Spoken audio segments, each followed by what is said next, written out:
salah satu pembuktian yang juga harus dilakukan oleh Ten Hag adalah untuk menghadapi setidaknya Spurs nih di hari Minggu nanti. Menurut gue, Son Heung-min akan menjadi kunci permainan dari Spurs. Permainannya luar biasa, cocok untuk bermain dengan skema pragmatis counter attack buat menghadapi MU di Old Trafford. Itu kan cara yang paling masuk akal menghadapi MU nantinya. Catatan dari saya sebagai penonton ya, teman-teman. Tolong mungkin, gitu ya. Mungkin Erik ten Hag kalau tonton. Ini harus di cover nih tambalan atau bolongan yang ditinggal oleh Eriksen dan Kobbie Mainoo agar counter attack-nya bisa dipatahkan oleh Dalot, Mazraoui dan kawan-kawan. Tetapi lagi-lagi, Erik ten Hag tuh yang menjadi masalah adalah Erik ten Hag tuh nggak punya pakem formasi. Pakem permainan yang benar-benar menjadi pemain intinya dia. Dan gue fans MU tipe yang kalau ada yang ngatain MU, justru gue setuju. Kan ada fans MU yang kalau dikatain tuh Marah. Ngamuk. Timur kayak gitu. Iya, sih. Karena mungkin masih dengan MU Pride-nya pride 20 Liga Inggris iya, sampai Karena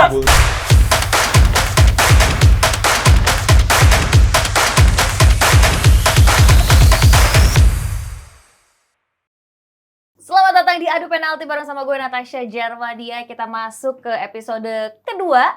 Selamat datang sekali lagi dan Natasha juga pengen langsung kenalin nih. Ada pundit-pundit kesayangan kita yang pastinya udah pada sering lah ya melihat. Ini dia, ada Labib Sadat. Hai Labib. halo Nat. Gimana kabarnya? Lama loh kita nggak ketemu ya. Yes, baik banget. Oke, dan gak ketinggalan. Di samping Natasha juga ada Raihan. Ini yang katanya pundit magang, bener nggak nih? Iya, magang Kak. Halo Kak. Tapi Labib. keren loh. Halo Dari Rehan. segi jersey ini sangat mencolok ya. Iya. Ini udah ketahuan ya, yang bela MU yang mana, yang bela Spurs yang mana. Ini sudah sangat mewakilkan topik apa yang akan kita bahas hari ini. Dan seperti biasa, kita juga akan mereview tentunya tentang pertandingan yang nantinya akan kita saksikan bersama. Di hari apa tuh, Bib? Di hari Minggu. Jam Di hari 10.30 Jam malam. 10.30, itu dia. Kita langsung bahas kalau gitu ya. Ini berarti dari fans Spurs. Ini Lily jersey White. tahun berapa? Ini jersey tahun mid 90-an. Gue udah lahir belum tuh? Berarti belum ya? Belum kayaknya. 98. Ini belum. Ini kayaknya 97-an deh. Dipakai 9. siapa berarti Bang pemainnya? David Ginola, Teddy Sheringham. Oh, Sheringham. Gila. Beberapa nama-nama yang mungkin cukup familiar ya Mhm. saat itu. Tottenham pada minggu nanti menghadapi MU, gue jagoin Tottenham. Oke, kalau lo berarti MU. MU, Kak. Oke, yakin nih? Insya Allah 80%. Tapi Yakin. oke. Kita bahas dari mana dulu ya? Gue bingung. Mungkin dari MU dulu kali ya, karena Boleh. memang fansnya yang sepertinya juga sedang dilema, harap-harap cemas, tapi bingung lebih ke banyak berharapnya atau lebih banyak ke cemasnya gitu. Dengan hasil 7-0, ternyata setelah 7-0 pembuktian di Premier League sepertinya kurang karena 0-0 menghadapi Palace Yes, waktu betul. itu. Tapi ada apa nih? Apakah memang inilah lagi-lagi Manchester United seperti seolah belum ada progres yang signifikan dari musim lalu, Bib?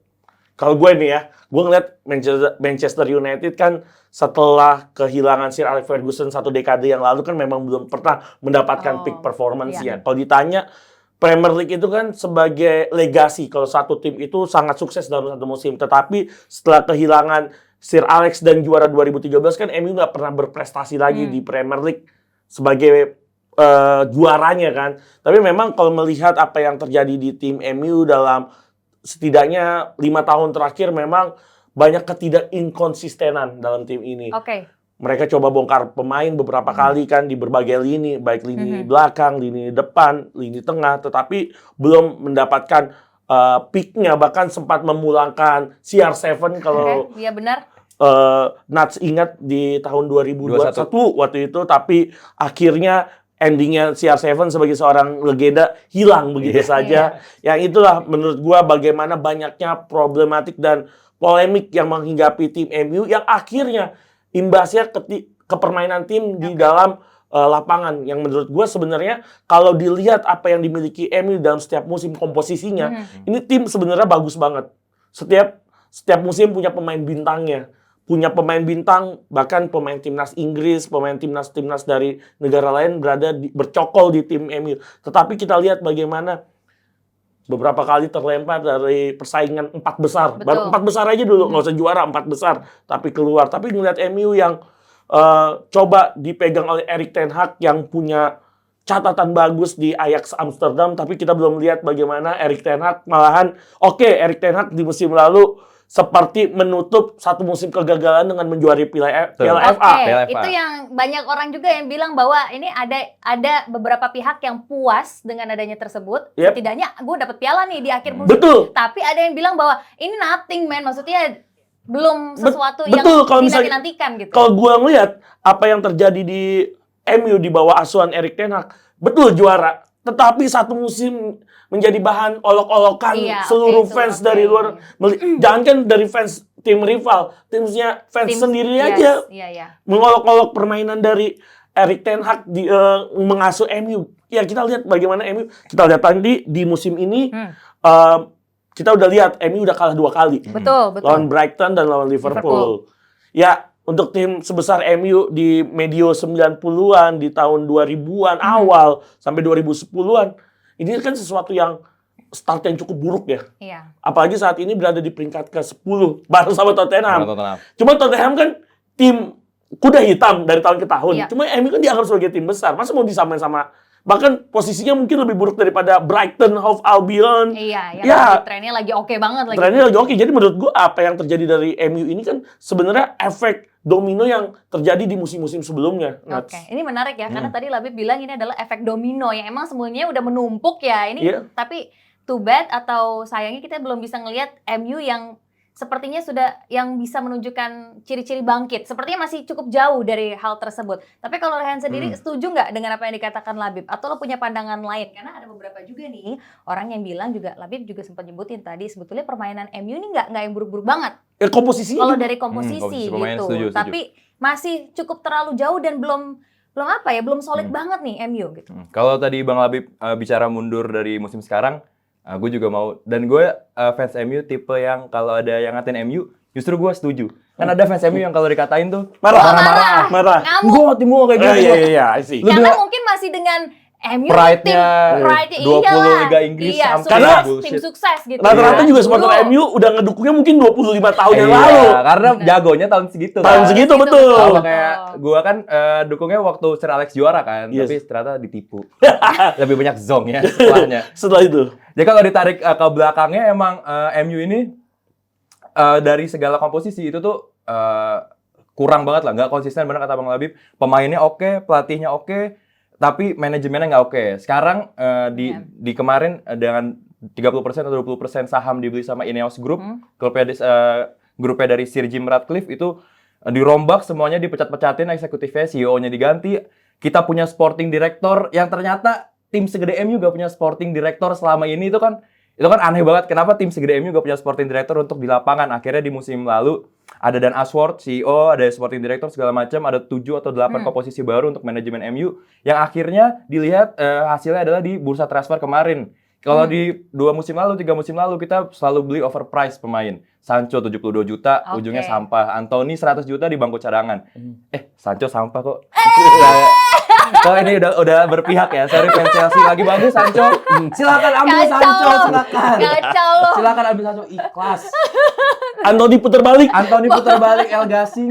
Itu kan bad business banget. Tapi di musim lalu kita beli wonderkid Leny Yoro yang ya mungkin belum proven, tapi 18 tahun dengan atribut center back yang dinilai akan sekelas Rafael Varane di koleganya atau seniornya di timnas Prancis, 45 juta. Mazraoui 15 juta. Maksudnya pemain yang oke, tapi nggak semahal itu harganya dan bisnisnya lebih oke. Itu kan dampak dari ada sporting director. Nah, untuk manajemennya udah oke dan manajemennya mempercayai klub tahun ini di Ten Hag lagi. Tapi kalau dinilai dari permainan emang masih inkonsisten. Kalau dinilai di 2 game week awal, pertahanannya nggak konsisten. Sama Brighton kejebolan di menit-menit akhir nggak fokus. Sama Liverpool ada blunder, ada ya kita sebut aja namanya Casemiro ya inisial. Itu dia Inisial, emang- bukan inisial ya itu ya. Lawan Liverpool sih kalah segala-galanya sih. Iya, bola timpang nggak lah. progres sama Nah, sekali. itu bola nggak progres tahu. Nggak progres sama sekali. Cabut Casemiro juga nggak guna. Tapi untuk 2 match terakhir atau 3 match terakhir udah mulai kelihatan nih pattern-nya Erik ten Hag. Pattern-nya apa yang dia mau kalau squad-nya fit. Kan kalau tahun lalu dia selalu alasan. Squad Kalau- cedera Squad gitu. cedera, kalau squad gua fit, gua bisa mainin Iya. permainannya bagus. Dan sekarang udah mulai kelihatan nih ada permainan bola kaki ke kaki, ada switch play yang bagus, ada progresi overlap dari back sayap yang bagus. Jadi yang lebih berani. Gitu. lebih berani. Walaupun kemarin Crystal Palace nggak bisa cetak gol 0-0, Ya. tapi ada 7 big chance yang miss. Itu kan salah satu 6 big chance kalau nggak salah, sorry.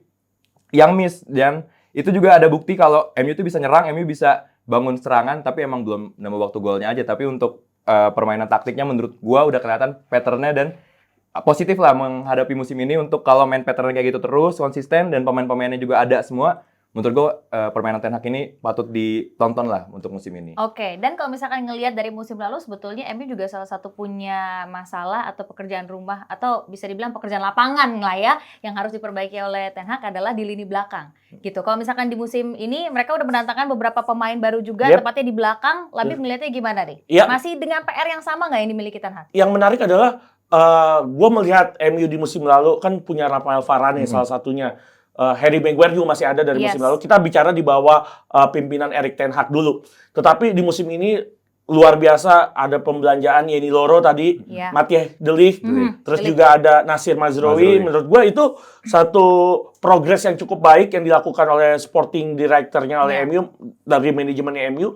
Tetapi lagi-lagi Erik ten Hag tuh yang menjadi masalah adalah Erik ten Hag tuh nggak punya pakem formasi, pakem permainan yang benar-benar menjadi pemain intinya dia ketika bermain 4 back. Kan MU terkenal dengan permainan 4 back sejajar ya, punya full back kanan, 2 center back dan fullback kiri. Dan yang menarik adalah ini selalu berganti-ganti. Ini yang akhirnya menimbulkan bagaimana sih ada celah yang selalu akhirnya dieksploitasi oleh lawan. Gue sebenarnya melihat komposisi pemain, kalau misalnya mau pakai 2 center back, mungkin pakai Harry Maguire dan Matthijs de Ligt. Tetapi kadang-kadang Erik ten Hag masih ada, Victor Lindelof pun masih main, yang menurut gue udah Johnny Evans bayangin. Johnny Evans usia 36 tahun. Victor Lindelof juga udah overdue menurut gua, overdate buat MU juga masih ada. Jadi menurut gua berarti ketahuan yang menjadi problem dari MU ini kan lini pertahanan, tetapi Erik ten Hag juga belum bisa menemukan pakem apa formula yang tepat buat lini pertahanan dari MU. Yang ini yang menurut gua bisa menjadi obstacle mahal, bisa menjadi obstacle besar buat tim MU di sisa musim. Nah, ini karena kalau misalkan ini setuju nih sama apa yang dibilang sama Labib. Jadi seolah Ten Hag belum menemukan pakem yang tepat, apalagi di bagian baris belakangnya yang sepertinya terlihat masih suka berganti-ganti gitu pemain-pemain gitu. Rehan menanggap ini gimana nih tentang pergantian dan pakem yang belum ditemukan oleh Ten Hag? Kalau pakem sebenarnya di musim ini udah dilihat ada 4 back belakang favorit Ten Hag yang sering dimainin terus. Ada ya tadi Mazraoui, Lisandro Martinez, Matthijs de Ligt, yang di kanannya Mazraoui, kirinya Dalot ya. Jadi itu 4 yang sering dimainin kan. Dan bahkan Dalot ini kan sebenarnya bek kanan. Karena ini tim MU, aduh aneh banget, tim MU ini tim segede MU gak punya bek kiri. Bek kiri murni ya? Iya, bek kiri murni. Katanya Luke Shaw cedera sih. Terus Malaysia udah dicari polisi Inggris gak ketemu-ketemu. Maksudnya dia terakhir kelihatan latihan, tapi orang-orang gua kira ini orang mati. Dia bilang kayak gitu. Iya. Tapi di final Piala FA kelihatan sebenarnya. Final FA ada pakai jaket ikut akad piala. Maksudnya tim segede MU gak punya bek kiri, jadinya dia punya 2 bek kanan yang bagus, Mazraoui dan Dalot. Akhirnya Dalot diplot ke kiri, Mazraoui taruh kanan. Jadi ada pertahanannya ini, 4 ini mungkin yang paling favorit, kalaupun emang lagi deadlock atau buntu karena masih Harry Maguire. Tapi kalau dilihat dari skemanya, ini sebenarnya untuk pertahanan MU udah cukup oke, udah cukup improve dibanding musim lalu. Kalau musim lalu itu MU tim peringkat ketiga, kena shot face paling banyak di liga, di bawah Luton sama Sheffield. Di bawah 2 tim promosi, setelahnya MU. Maksudnya 2 tim degradasi. 2 tim degradasi bahkan. Bawahnya MU. Maksudnya 2 tim degradasi tuh. Mereka sekelasnya sama Luton dan juga Sheffield. Kayak Onana nge-save terus, keserang terus kalau musim lalu. Musim ini udah ada 3 clean sheet di Liga Inggris. Ya betul. Ada pertahanan yang ada kelihatan polanya. Untuk pressing lebih kelihatan pakai 4-2-2-2. Lebih kelihatan patternnya kalau pemain-pemainnya ada. Jadi kalau tadi dibilang pakem defendernya belum ada, menurut gue udah melihat ada pola untuk bertahannya MU di bawah Erik ten Hag musim ini. Dan gue cukup optimis dengan pertahanan MU, walaupun masih ada 1-2 PR lah, untuk apalagi untuk lulusan back sayap karena masih suka telat nutup segala macam, tapi itu teknis. Tapi kalau untuk patternnya, gue udah ngelihat pertahanan MU tuh udah menunjukin progres dibanding musim lalu jauh. dibanding musim lalu yang Oke. kacau banget. Setidaknya ada progres yang ditunjukkan di musim ini. Di musim Walaupun ini. menurut kalian masih terlalu cukup dini juga nggak sih? Mungkin banyak banget judgement orang-orang terhadap Manchester United di awal musim ini. Baru berapa? 5 pertandingan 5 berarti pertandingan. ya. Yang sepertinya sudah kembali diolok-olok lagi di Iya. awal musim ini. Tapi menurut lo sebagai fans MU, Iya, Kak. ini masih terlalu dini juga nggak sih untuk menilai sebuah form dari Manchester United? Atau sebaliknya, emang ini udah kelihatan banget nih gitu? Menurut gue nggak ada terlalu dini untuk ngejek tim MU bawah Ten Hag sih Kak. Karena Ten Hag ini udah 3 musim di MU. Fansnya aja ngomong kayak gini. Fansnya aja Ten bersalah Hag ini diri. udah 3 musim di MU. Maksudnya semua resource, semua uang, sama Udah pemain diupayakan. yang dia inginkan, pemain-pemain Ajax-nya udah hampir. Ini kalau orang lihat sebelah mata juga, ini mah tim Ajax nih. Tim Nah, Ajax iya, dari bener musim Tim juga. lalu. Ajax Iya, 19, iya, bener. Matias De Ligt, Mati Delik, Onana, Lisandro Martinez, Anthony di cadangan. Maksudnya anjir ini mah tim emang pemain-pemain Ten Hag banget. yang diinginkan oleh Yang Ten Hag. Ten Hag Iya. datang semua. Itu satu dengan harga yang nggak mahal, yang nggak murah juga, Betul, mahal-mahal. betul, Beberapa betul. ada yang mahal. Jadi untuk sekarang punya manajemen yang oke, untuk pemain-pemain yang udah pada datang, formasinya udah dia bisa yakin kalau ini pattern gue yang jelas. Menurut gue di musim ini emang saatnya untuk kita nge-adjust Ten Hag. Jadi karena semua resource udah ada, kalau musim lalu ya udah kita lepasin aja karena ada badai cedera segala dan macam. lain-lain. Kalau musim ini emang udah saatnya pembuktian untuk Ten Hag. Kalau masih kayak gini-gini juga, masih di luar Liga Champions juga, udah nggak ada fight untuk top 4, menurut gua udah waktunya Ten Hag buat Ten Hag buat cabut sih, karena udah semua upaya dioptimalkan. Oke, jadi sebetulnya semua opsi udah dikasih nih buat Ten Hag. Mm-mm. Musim ini menurut Ayhan adalah sebuah pembuktian. Salah satu pembuktian yang juga harus dilakukan oleh Ten Hag adalah untuk menghadapi setidaknya Spurs nih di hari Minggu nanti. Oke, kita bahas dari Spurs dulu. Labib, gimana nih? Karena Son juga performnya lagi bagus banget. 2 Betul. assist 2 gol kalau nggak salah ya. Gua ngelihat Spurs yang musim ini mencoba Spurs yang versi Harry Kane, maksudnya melupakan Oke, sosok Harry Kane. ya. Belasan tahun di Betul, Spurs. gila.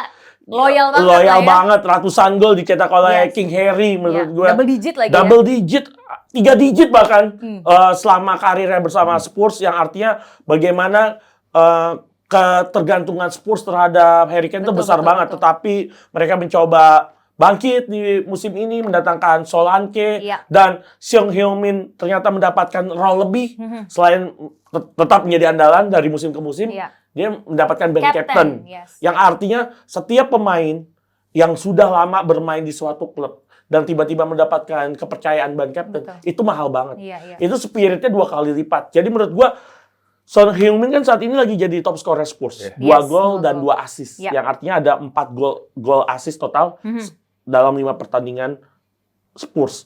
Ya, menurut gua Son Heung-min akan menjadi kunci permainan dari Spurs. Permainannya luar biasa, cocok untuk bermain dengan skema pragmatis counter attack buat menghadapi MU di Old Trafford. Itu kan cara yang paling masuk akal menghadapi MU nantinya.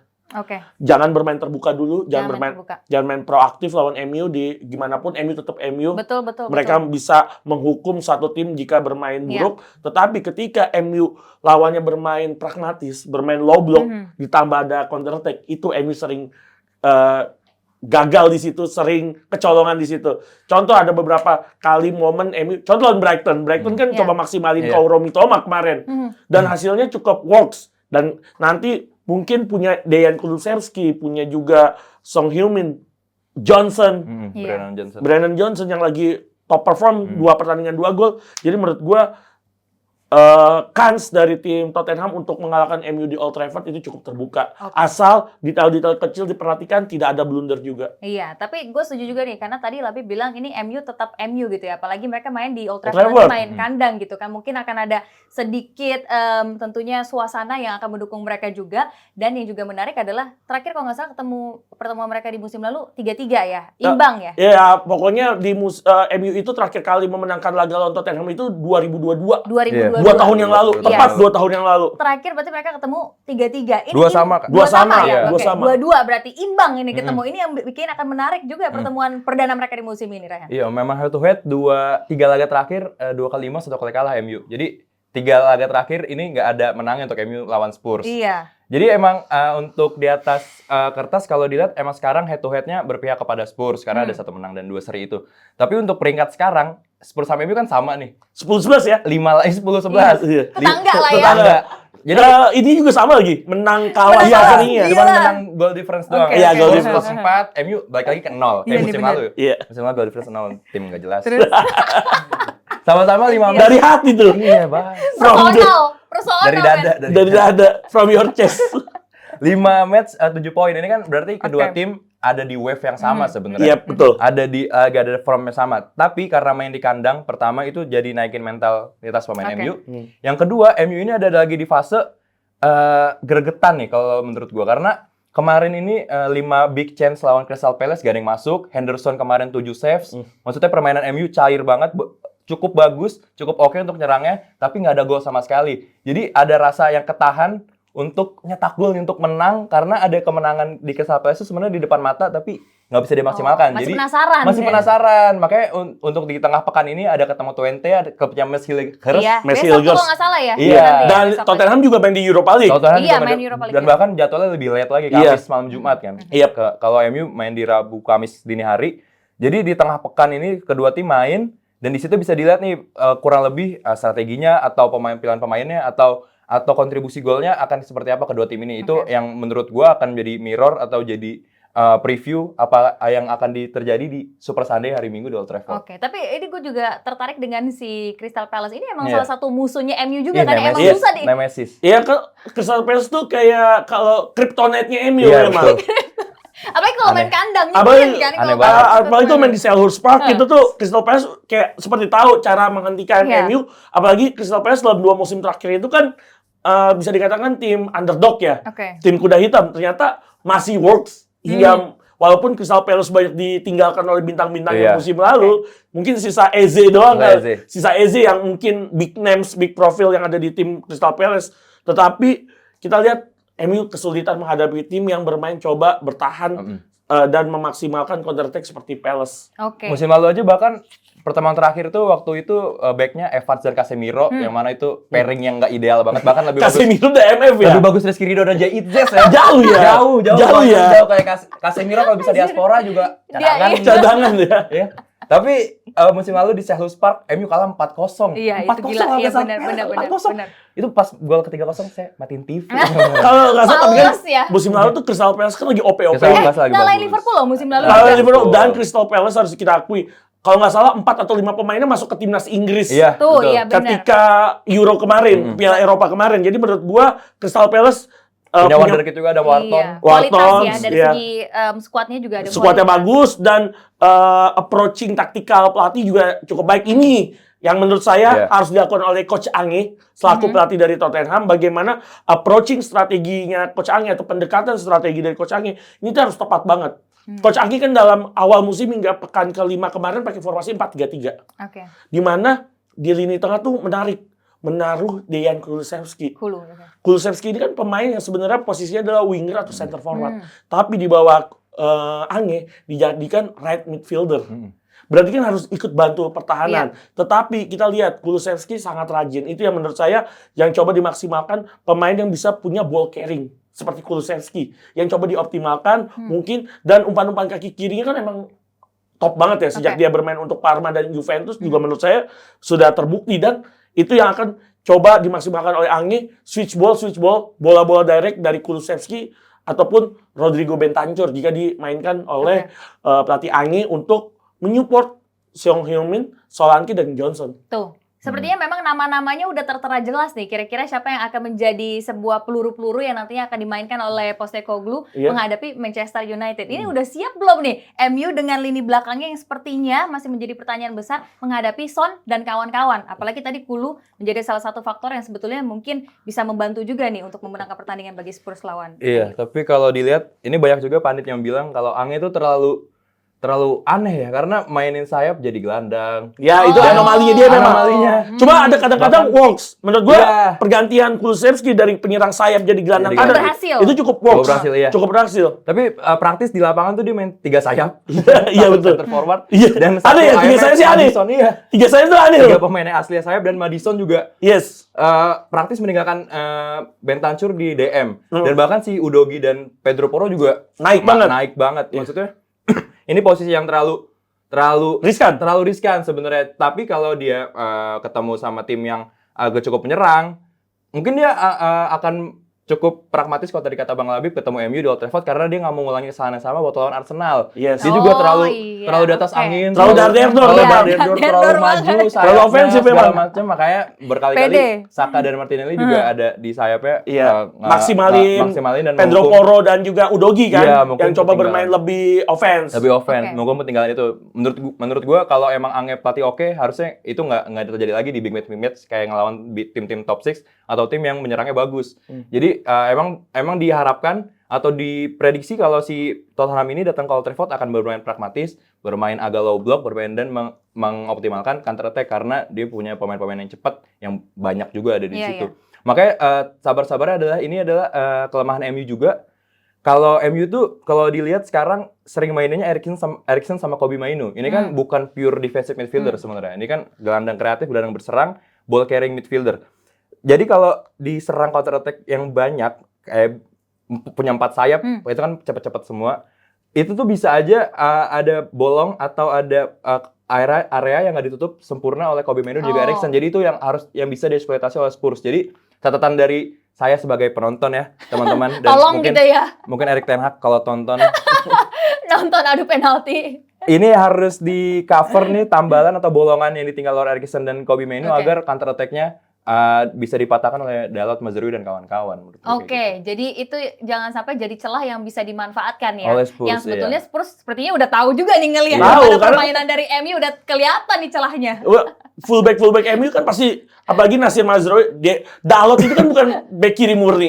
Udah gitu dia menurut gua lebih offense permainannya dibandingkan menjaga pertahanan. Jadi betul. menurut gua ini yang sisi yang bisa dimaksimalkan oleh Brandon Johnson karena dia head to head-nya kemungkinan sama Brandon Johnson kan. Ya, Dalot ya. Diego Dalot dan di kanan Nasir akan menghadapi Son Heung-min yang dimana walaupun Nasir kita tahu permainan cukup oke di Ajax dan FC Bayern, tapi Nasir ini kan musim pertama ya di Premier League. Iya, Sedangkan adaptasi tetap ada. adaptasi diperlukan, tetap pasti, betul. betul. Adaptasinya nggak terhadap permainan tapi terhadap kawan-kawannya. Yes. Mungkin dengan Erik ten Hag dia udah ada chemistry. Cuma menghadapi Son Heung-min yang udah menjadi abang-abangan Premier League, ini bisa menjadi titik mahal bagi Spurs untuk mengeksploitasi pertahanan dari MU. Oke, itu udah kelihatan ya. Jangan sampai nih kita sebagai penonton yang nanti menyaksikan udah bener-bener ngeliat ini gimana nih pertahanan MU dan sebetulnya seperti kayak gitu. Tapi menurut kalian berdua, strategi yang paling masuk akal, yang paling realistis untuk MU tuh nanti apa? Untuk antisipasi lah. Ya kalau gue ya melihat MU saat ini dengan permainan di bertahan, menurut gue jangan pakai Matthijs de Ligt dulu. Jangan menarik. pilihan lu justru jangan pakai De Ligt dulu. Jangan pakai De Ligt Ken. dulu. Karena Atau siapa? Matthijs de Ligt ini kan tipe center back konvensional ya. Bukan tipe center back yang cukup. Gue sih menurut gue ngeliat dia di Serie A pertama kali ya waktu itu dianggap sebagai wonderkid-nya dunia saat itu. Ternyata Matthijs de Ligt ini pemain yang cukup panik dalam artian ketika mendapatkan serangan. Gue lebih prefer MU pakai Licha dulu atau Lisandro Martinez. Oke, pakai Lisandro Martinez. Martinez Bisa dengan dan mungkin bisa Belakangnya siapa aja? mungkin kanan tetap Nasir, Licha, Harry Maguire dan juga Diego Dalot. Menurut gua itu 4 back sejajar yang menurut gua sangat ideal untuk menghadapi Tottenham oke. nanti. Ini point of view-nya menarik nih. Berarti De Ligt kalau bisa cadangin dulu, diganti dulu untuk menghadapi Spurs. Kalau menurut lu setuju nggak?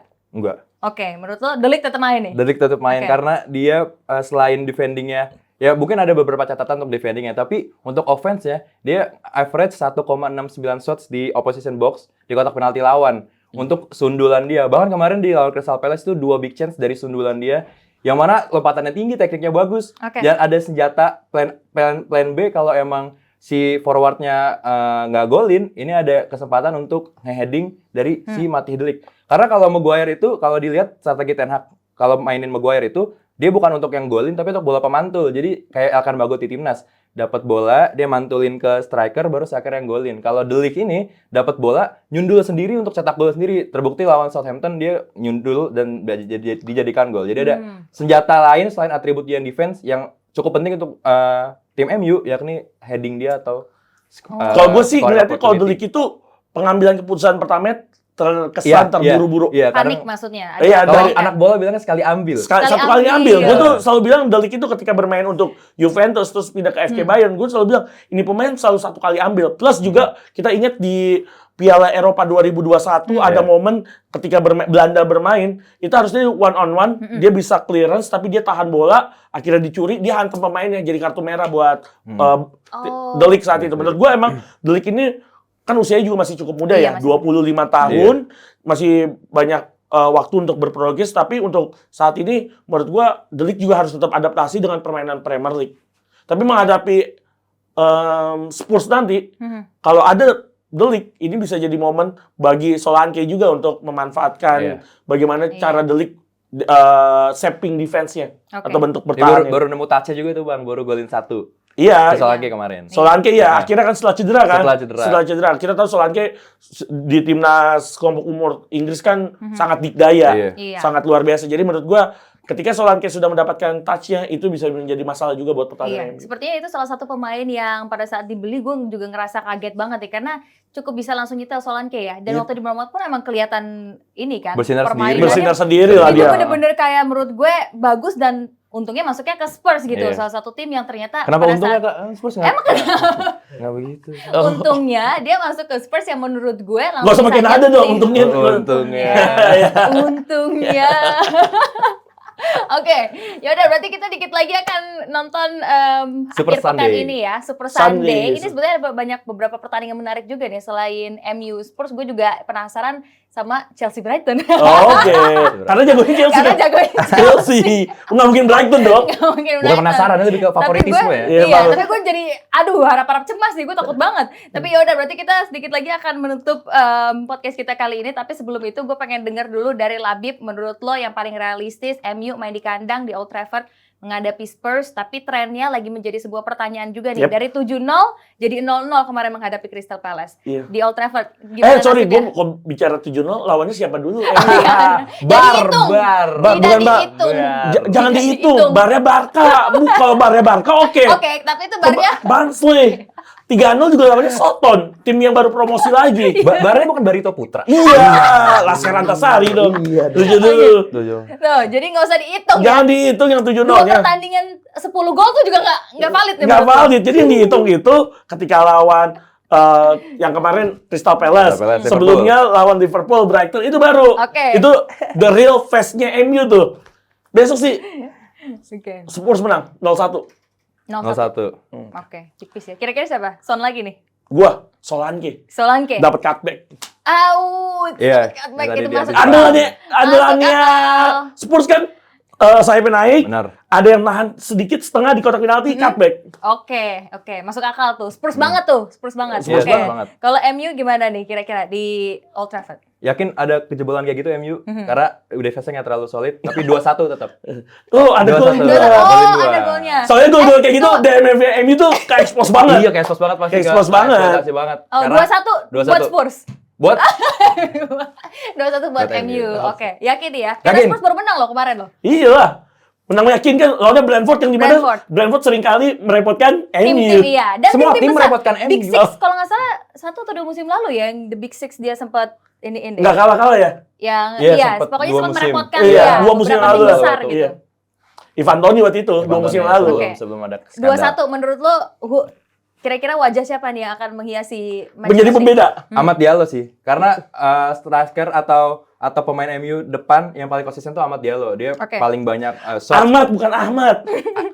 Ahmad. Ahmad. Dani. Ahmad Raffi. Ahmad Diallo. Kebalik lagi ya. Raffi Ahmad ya. Gue juga. Itu pemain bola siapa? Orang ya Ahmad. Ahmad kebalik. Kayak ilmuwan gitu. Jadi Ahmad Diallo karena dia touch paling banyak di kotak penalti lawan, chance created paling banyak, jadi yang paling konsisten selain Rashford dan Garnacho itu bisa ganti-gantian. Kalau Ahmad Diallo ini udah pasti pakem Ahmad Diallo, dan satu lagi gue mau ngeliat Zirkzee sih. Zirkzee, gue juga penasaran. Gue juga masih penasaran tuh Zirkzee tuh. Kemana dia yang waktu match pembukanya MU kemarin?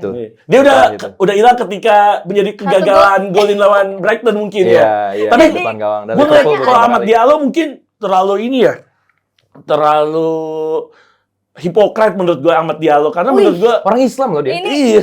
Terus kenapa? Apa? Terus nasi juga. Iya, nasi juga. Nasi. Nggak, maksud gue kalau Ahmad Diallo mungkin fansnya MU melihat adanya miracle ketika menghadapi Liverpool musim lalu. Jadi kalau misalnya yang tadi golin yang kedua siapa tadi? Sorry.